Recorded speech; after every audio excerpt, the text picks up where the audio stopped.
Allez, c'est parti pour l'examen de capacité 2020, donc le QCM. Question numéro 1, la lettre de change est un effet de commerce. Réponse D, qui est dirigé par le tireur et adressé au tiré pour acceptation. Question 2, une entreprise de transport routier pour compte d'autrui a l'obligation légale de s'assurer pour réponse C, sa responsabilité civile dans le cadre de la circulation automobile. Question 3.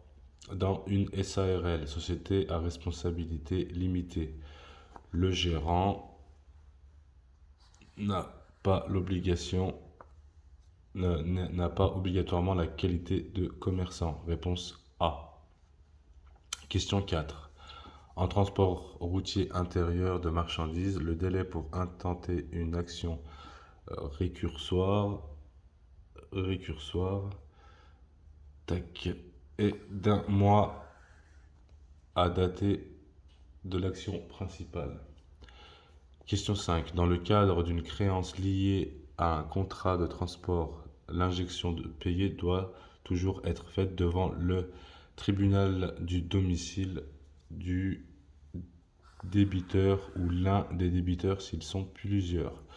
Question 6. Dans une SARL, société à responsabilité limitée, les associés doivent répondre des dettes de la société dans la limite, donc c'est dans la limite de leurs apports. Voilà. Réponse D, dans la limite de leurs apports. Hop. Question 7. La cessation de paiement d'une société commerciale est réponse A, l'impossibilité de faire face aux passibles exigibles avec son actif disponible. Question 8. La responsabilité du transporteur routier peut être recherchée par son donneur d'ordre. Donc la question 8, réponse A. Toujours lorsqu'il y a une mauvaise exécution du contrat de transport, que ce soit du fait du transporteur ou celui d'un tiers. Question 9.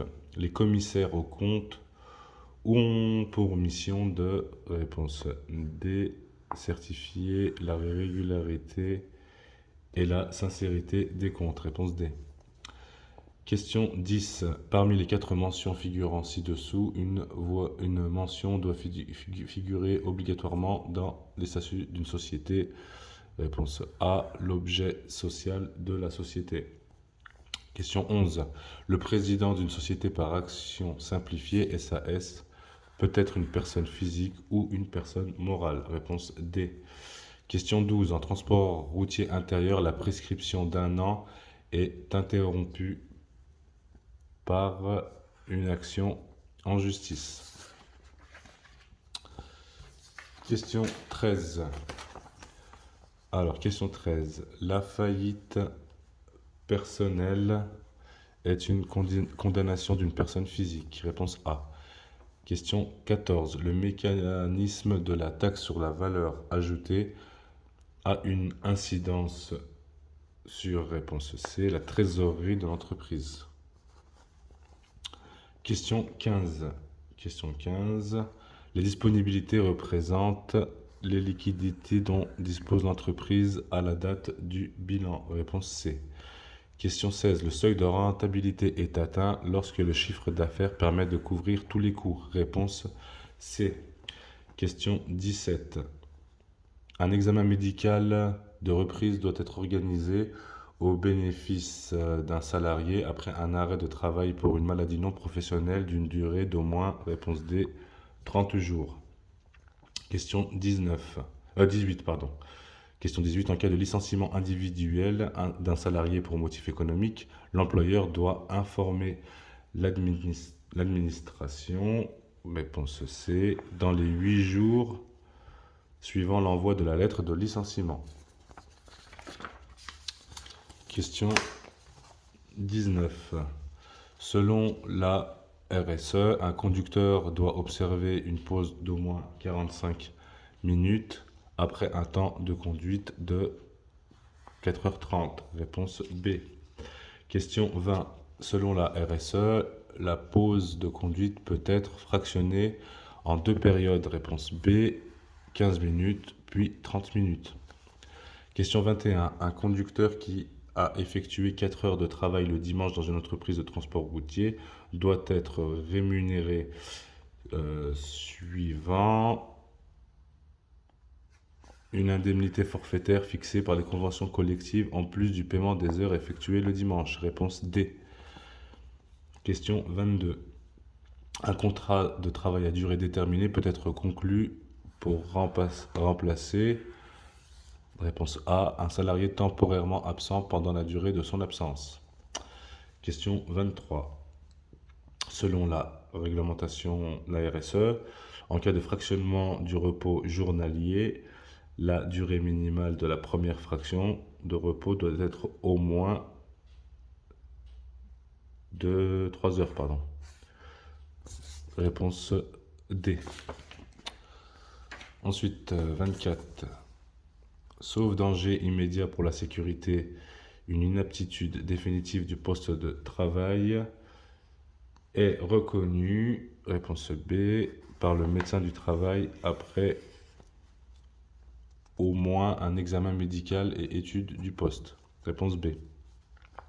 Ensuite, question 25. À l'occasion d'un licenciement notifié par lettre recommandée avec avis de réception, le préavis débute réponse B, lors de la présentation de la lettre recommandée par le facteur au domicile du salarié, même si celui-ci est absent. Ensuite, question 26. Le temps de service d'un conducteur grand routier en cas de conduite exclusive de véhicules de plus de 3 tonnes 5 est de 56 heures sur une semaine isolée. Réponse C. Question 27. Selon le règlement, la durée de conduite journalière ne doit pas dépasser, réponse D, 9 heures. 9 heures. Elle peut être prolongée jusqu'à 10 heures maximum, mais pas plus de 2 fois par semaine. Ensuite, question 28. Selon l'annexe 1 de la Convention collective des transports routiers et des activités auxiliaires du transport routier, la durée maximale de la période d'essai non renouvelable d'un conducteur routier embauché sous contrat de travail est à durée indéterminée, donc est de 1 mois. Réponse C. Question 29. Question 29. Le dépôt du règlement intérieur d'une entreprise ou d'un établissement est fixé. Réponse A.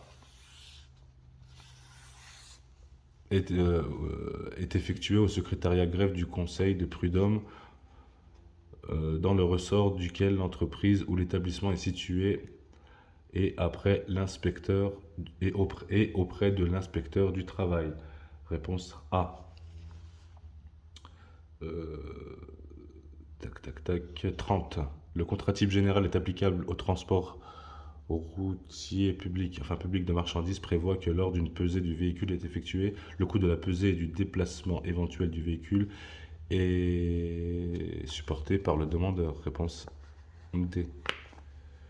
Ensuite, question 31. Selon le contrat type général, en cas de dommage à la livraison, le transporteur est tenu d'indemniser tous les dommages justifiés dont il est légalement tenu pour responsable, et ce dans la limite des plafonds prévus par les contrats types. Réponse C. Ensuite, question 32. Un transporteur qui n'est pas inscrit au registre des commissionnaires de transport peut avoir recours à la sous-traitance en cas de surcharge temporaire d'activité sans dépasser la limite du chiffre d'affaires annuel de l'activité de transport routier de l'entreprise est limitée à, réponse B, 15%. Ensuite, question 33. Lorsque le conducteur est ressortissant d'un État tiers à l'espace économique européen, l'attestation de conducteur est exigée quand le véhicule effectue un transport international sous le couvert d'une, réponse B, copie conforme de la licence communautaire. Question 34. Vous effectuez un transport public de marchandises avec un PTAC supérieur à 6 tonnes. Lors d'un contrôle routier, vous devez présenter comme titre administratif une copie conforme de la licence communautaire. Réponse B. Question 35. Une lettre de voiture en transport national est utilisée quels que soient les trafics, le poids, les envois et la distance parcourue. Réponse A. Question 36. En application de l'article 3222-5 des codes des transports, toute prestation annexe non prévue au contrat de transport ouvre droit par le transporteur à un complément de rémunération. Réponse D. Question 37. La lettre de voiture doit être conservée par l'entreprise de transport pour être présentée à toute réquisition des agents de l'État, des agents de l'État pendant 2 ans. Réponse B. Question 38.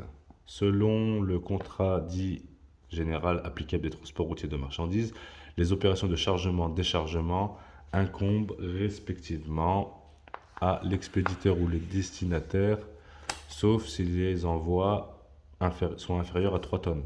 Si c'est inférieur à 3 tonnes, c'est le transporteur. Si c'est plus de 3 tonnes, c'est le destinataire qui est responsable quand il décharge et l'expéditeur quand il charge. Question 39. Les contrats types pour les transports routiers de marchandises s'appliquent quand les parties n'ont pas fixé de modalité d'exécution du transport public, leur obligation d'une convention écrite. Réponse C.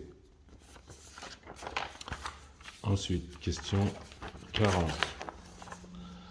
L'article 3221-3 du Code des transports concernant notamment les relations de sous-traitance dans le domaine du transport public routier de marchandises s'applique aux contrats conclus entre un transporteur public routier de marchandises et un commissionnaire de transport. Réponse D. Question 41. En transport national, en cas de dommage, le destinataire confirme par écrit ses réserves, donc protestation motivée au transporteur qui a effectué la livraison. Réponse A. Question 42. La carte entreprise associée au tachygraphe numérique permet les opérations suivantes. Téléchargement des données enregistrées dans la mémoire du tachygraphe numérique. Réponse C. Question 43. La longueur maximale d'un train routier ne doit pas dépasser, réponse C, 18,75 m. Question 44. Le PTAC d'un véhicule à 3 essieux ne doit jamais dépasser, réponse C, 26 tonnes. Question 45. La circulation des véhicules poids lourds en transport de marchandises dangereuses est soumise à signalisation, est interdite en fin de semaine de 22 h le samedi à 22 h le dimanche. Question 46. Un véhicule isolé de plus de 12 tonnes de PTAC transportant des matières non dangereuses ne doit pas dépasser sur autoroute la vitesse de 90 km/h. Réponse B. Question 47. Lequel de ces 3 appareils suivants n'est pas soumis tous les 6 mois à une vérification obligatoire par un technicien dûment qualifié par un organisme agréé? Réponse B. Un appareil de démontage de pneus. Question 48. Un transporteur français chargé de transporter 20 tonnes de produits alimentaires de France en Pologne, en transit par l'Allemagne, devra détenir à bord donc, une copie certifiée conforme de la licence communautaire et une lettre de voiture. Réponse A. Question 49. Suite à un transport entre la France et l'Allemagne, un trafic intérieur allemand vous est proposé. Vous pouvez l'effectuer à l'aide d'une copie conforme de la licence communautaire. Et la dernière, question 50. En transport international, l'indemnité pour retard à la livraison ne peut pas dépasser le prix du transport. Réponse C.